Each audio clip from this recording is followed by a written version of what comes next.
జగన్ గురించి ఇకపై నోరెత్తను ఆర్ఆర్ఆర్ వైసీపీ అధినేత మాజీ సీఎం జగన్ పై నిత్యం సెటైర్లతో విరుచుకుపడే ఆ పార్టీ మాజీ ఎంపీ ప్రస్తుత టీడీపీ నాయకుడు ఉండి నియోజకవర్గం ఎమ్మెల్యే రఘురామకృష్ణరాజు సంచలన నిర్ణయం తీసుకున్నారు. ఇక నుంచి తాను ఎట్టి పరిస్థితుల్లోనూ జగన్ గురించి మాట్లాడబోనని అన్నారు.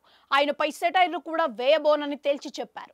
జగన్ గురించి మాట్లాడను, ఆయనను అనుకరించను, ఆయన గురించి మాట్లాడుకోవడం టైం వేస్ట్ అని తేల్చి చెప్పారు. తాజాగా మీడియాతో మాట్లాడిన రఘురామరాజు జగన్ గురించి ఇప్పటి వరకు మాట్లాడినవన్నీ జగన్ నిజమేనని నమ్మారని, అది తనకు సంతృప్తిని ఇచ్చిందని వ్యాఖ్యానించారు. అయితే ఇప్పుడు బలమైన ప్రభుత్వం ఏర్పడిన దరిమిలా ప్రజల సమస్యలు, ప్రజల విధానాలకు ప్రజల్లోకి తీసుకువెళ్లాల్సిన అవసరం ఉందని, అందుకే వేస్ట్ పర్సన్ అంటే జగన్ వైసీపీ నాయకుల గురించి ఇక నుంచి మాట్లాడబోనని రఘురామ తేల్చి చెప్పేశారు. జగన్ చేయాల్సింది చేశాడని, ఆయన చేసింది మంచో చెడో ఏదో జరిగిపోయిందని, ఇక జగన్ను కూడా ప్రజలు పట్టించుకోరని తాను భావిస్తున్నారని చెప్పారు.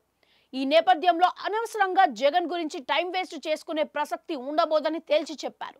ప్రస్తుతం ప్రజల దృష్టిగా చంద్రబాబు ఆయన ప్రభుత్వం పైనే ఉందన్నారు. దీనిలో తన పాత్ర కూడా ఉంటుందన్నారు.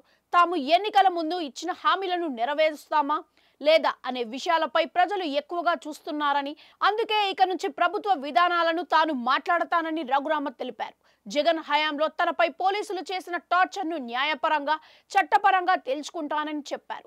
అందుకే ఆనాటి దాడికి సంబంధించి ఆధారాలతో సహా పోలీసులకు ఫిర్యాదు చేశానని రఘురామ వివరించారు.